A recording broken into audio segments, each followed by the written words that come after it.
Let's protect our young women. In today's world, countless young women face unimaginable pain and betrayal, often at the hands of those they trust the most. Some find the courage to speak out and seek justice, while others remain silent, their voices stifled by fear and shame. Yet, every story deserves to be heard, for in sharing, there is healing, and in listening, there is power. Today, we share the harrowing journey of a 19-year-old girl who endured betrayal and trauma at the hands of her sister and brother-in-law. This account, brought to us by an advocacy group, highlights the urgent need to protect our young women. Names have been changed to protect the privacy of those involved. When we met this young woman, her quiet courage was impossible to ignore. Despite enduring an ordeal that could have shattered many, she stood strong, determined to share her truth. Her story reveals the profound pain of betrayal by those she trusted most and her unwavering fight to reclaim her life and dignity.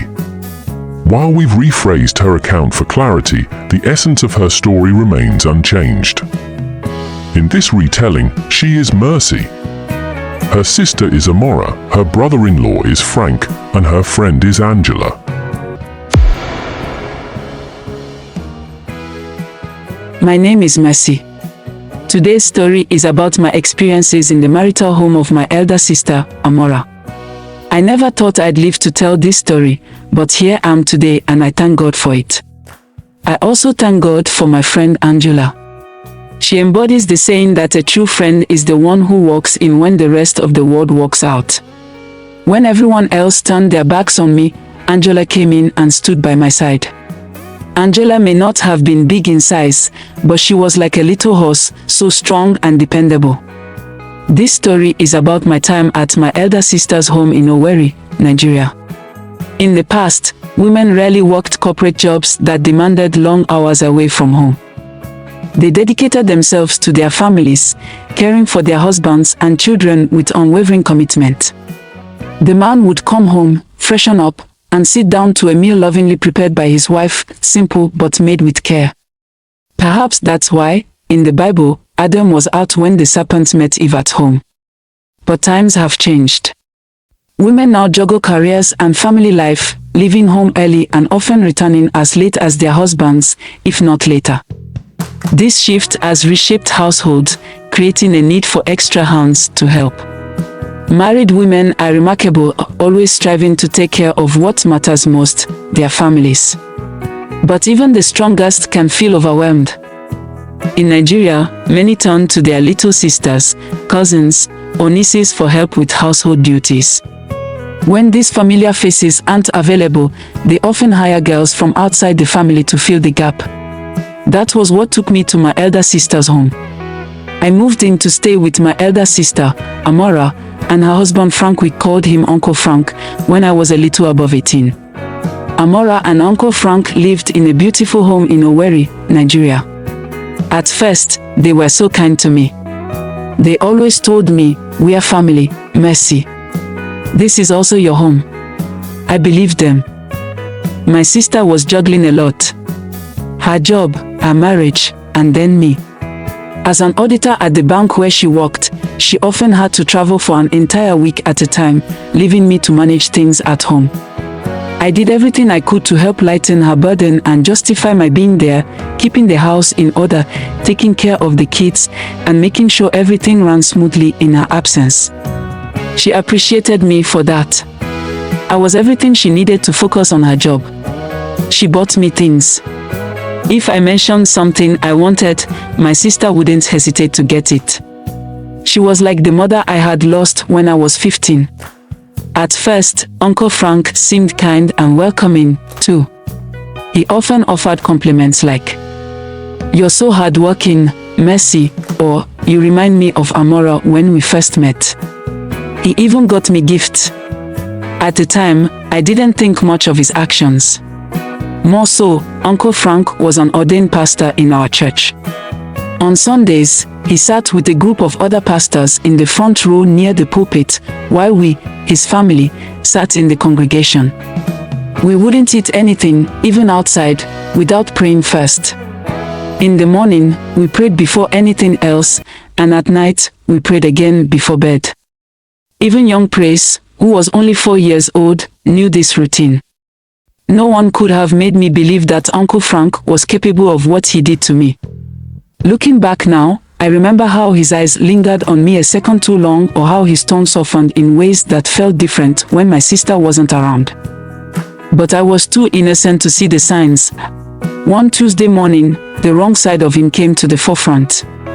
It was a quiet, unnervingly still morning, the kind that made the house feel heavier, as though time itself had slowed down. I went about my usual chores, tasks that had become second nature to me over the course of the year I'd been living there. My days followed a familiar rhythm, dropping the kids, Destiny 6, and Praise 4, at school by 7:30 a.m., attending my university entrance exam preparatory lessons at 10 a.m., and picking the kids up from school at 4 p.m. In the gaps between, I filled the hours with cooking, cleaning, and other household duties. It was a routine I had come to rely on, a rhythm that kept my mind busy enough to push away the memories of my parents' passing. But that day, something shifted. At around 9:30 a.m., I had just finished my chores and decided to take a shower before heading to my lessons. My favorite playlist was blasting through my phone, and I was in my own little world. I didn't even notice when Uncle Frank came into the house with his key. The first time I realized someone was there was when I turned my head slightly and saw him standing in the bathroom doorway, staring at me. My heart dropped. I froze for a second before panic kicked in, and I grabbed my towel to cover myself. I had left the bathroom door slightly open, thinking the locked front door was enough to keep me safe. His eyes stayed on me for what felt like forever before he smiled faintly and said, "Mercy, you're beautiful." Then, without waiting for a reply, he turned and walked away, leaving me shaking and unsure of what had just happened. After I managed to pull myself together and get dressed, I went to my room, trying to process everything. I kept telling myself it was nothing. But the pit in my stomach said otherwise. Gathering what little courage I had, I went upstairs to ask if he needed anything. "Uncle Frank, is there something you came back for?" I asked, trying to sound casual, even though my voice cracked a bit. He smiled like everything was fine. "Oh, I just forgot some files for work," he said. His explanation made sense, but something about his tone made me feel uneasy, like there was more to his visit than he was letting out.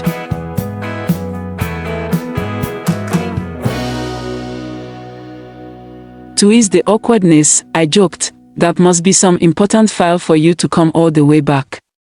You could have just called me to bring it to you." He chuckled, but it wasn't genuine. It felt off. As I turned to leave, he stopped me. "You seem nervous around me, Mercy," he said, his voice low and almost teasing. "You know I like you, right?" I froze. What was I supposed to say to that? "You're a good man," I mumbled, hoping to steer the conversation to neutral ground. But he didn't stop. His tone became more serious, and his words became heavier. "I could take care of you in a more special way, send you to the best schools, buy you anything you want. All I ask is for your loyalty," he said, his eyes locked on mine.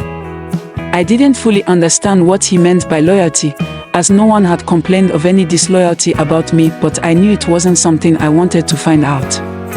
My chest tightened, and my instincts screamed at me to leave. But I just stood there, paralyzed by the weight of his words and respect. Then he leaned back in his chair and patted his lap. "Come, sit here," he said casually, like it was the most normal thing in the world. "No, Uncle Frank. I can't," I said, my voice trembling but firm. He laughed softly, almost mockingly. "Don't be scared. I'm only trying to help you," he said, his smile not reaching his eyes. Before I could think of a way out, he reached for me, trying to pull me closer. That's when I snapped. I slapped him hard across the face and bolted out of the room, my heart pounding as I locked myself in my room. I sat on my bed, shaking, guilt and confusion swirling in my head. Why had I slapped him? What if my sister found out? Would she not blame me? Would she even believe me? I felt trapped, alone, and completely powerless. Later, as Uncle Frank was leaving for work, I decided to apologize. I didn't even know why.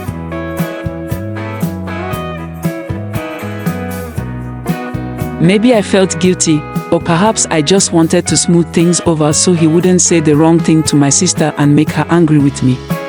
I didn't want to upset my sister in any way. "I'm sorry about earlier," I muttered, avoiding his eyes. To my shock, he hugged me. Not a normal hug, a tight, suffocating one. "Don't worry. I like you," he whispered. "It's always like this in the beginning." His words sent chills down my spine. I stood frozen as he walked out the door like nothing had happened. That moment changed everything. I couldn't look at him the same way, and I couldn't tell my sister. I didn't want to ruin her marriage, but I also didn't know how to protect myself. After that, Uncle Frank started coming around more often, especially when my sister wasn't home. He'd find excuses to corner me, to talk. I became a master at avoiding him, locking my door, leaving the house, pretending I was busy. But no matter what I did, his presence felt like a dark cloud hanging over me. I kept telling myself that if I could just pass my university entrance exam and leave for university, I could escape this nightmare. But until then, I was stuck, living in fear, counting down the days until I could finally be free. One day, it was just me and Uncle Frank at home. The kids had gone to their aunt's house for the holidays. They were always excited to hang out with her kids. My sister, Amora, had left on one of her week-long work trips, saying she'd be back on Saturday morning. As she packed, she smiled and said, "You know how to cook, so Frank won't have any problems with food." Uncle Frank, as usual, added, "Mercy is amazing, but I'll still miss you." I just smiled, but for some reason, it made me feel weird, like my chest fluttered a little. Lately, being alone in the house with Uncle Frank made me uncomfortable, even though I kept telling myself I was overreacting.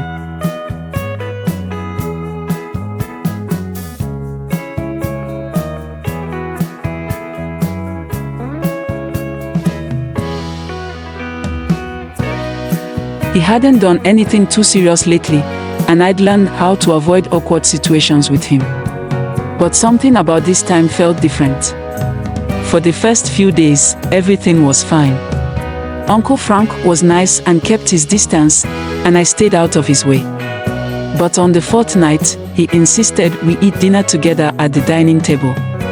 "You don't need to be so uncomfortable with me," he said with this grin that made my skin crawl. I didn't want to be rude, so I sat down. He asked me to pray before we ate, and I did, covering all the food in my prayers.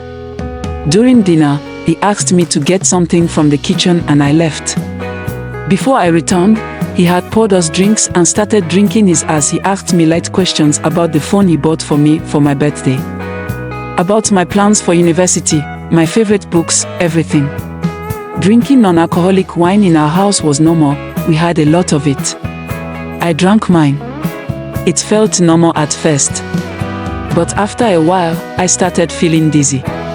"I don't feel so good," I mumbled, gripping the table.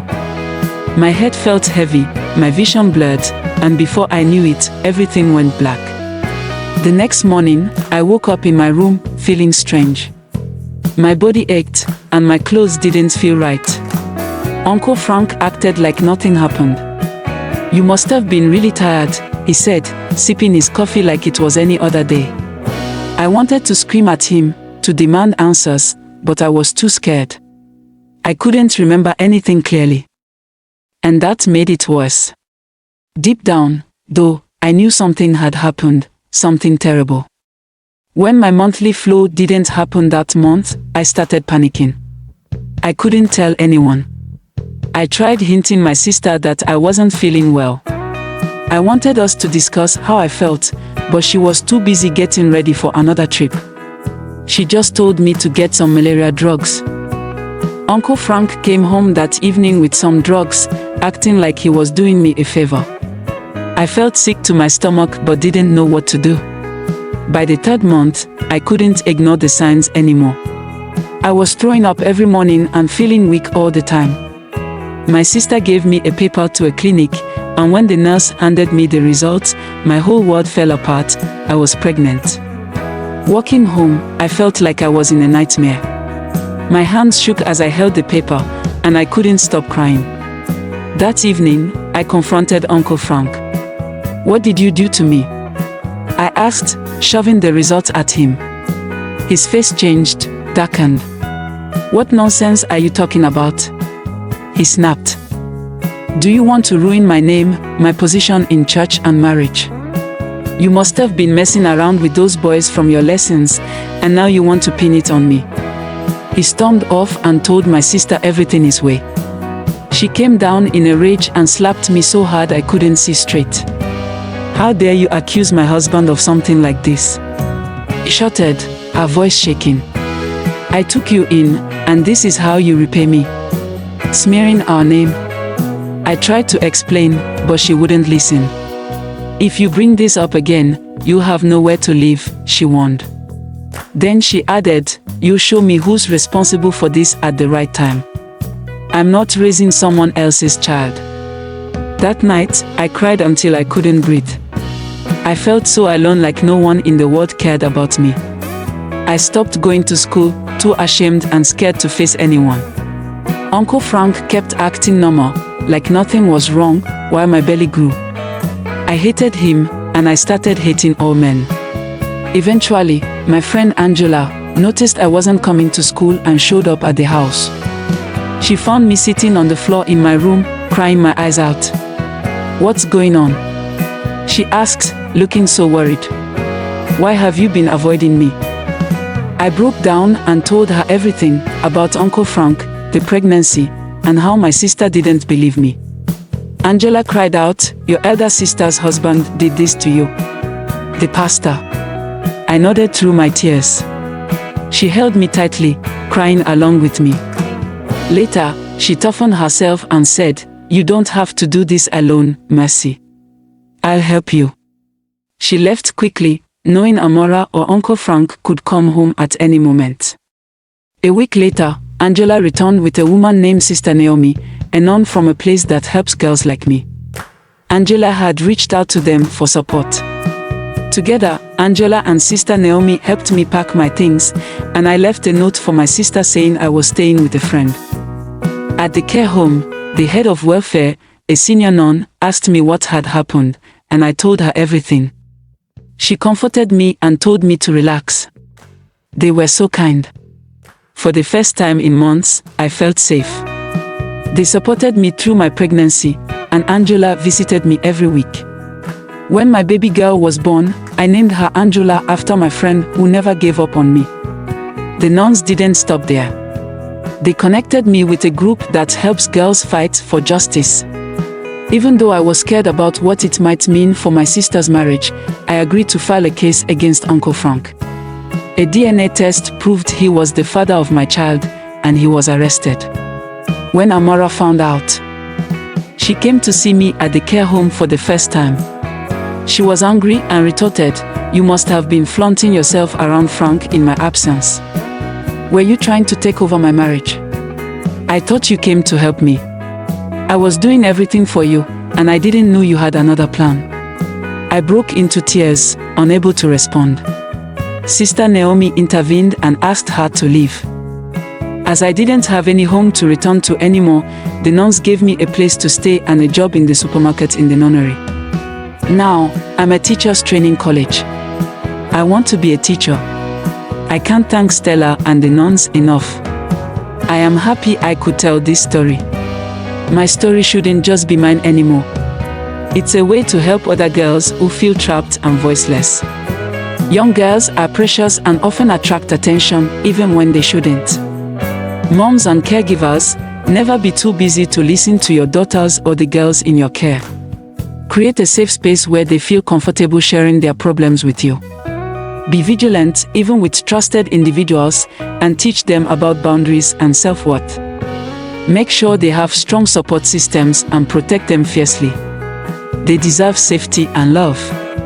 Remember, they may not always have the strength to resist the pressures of those who seek to take advantage of them. To provide balance in the story, we reached out to Frank, but he declined to comment. His wife, Amora, however, blamed the devil for what happened. Thanks for listening to our story. If it resonated with you or you believe it can help someone, please like, share, and subscribe to support this channel. Together, we can raise awareness and inspire change. See you in the next video.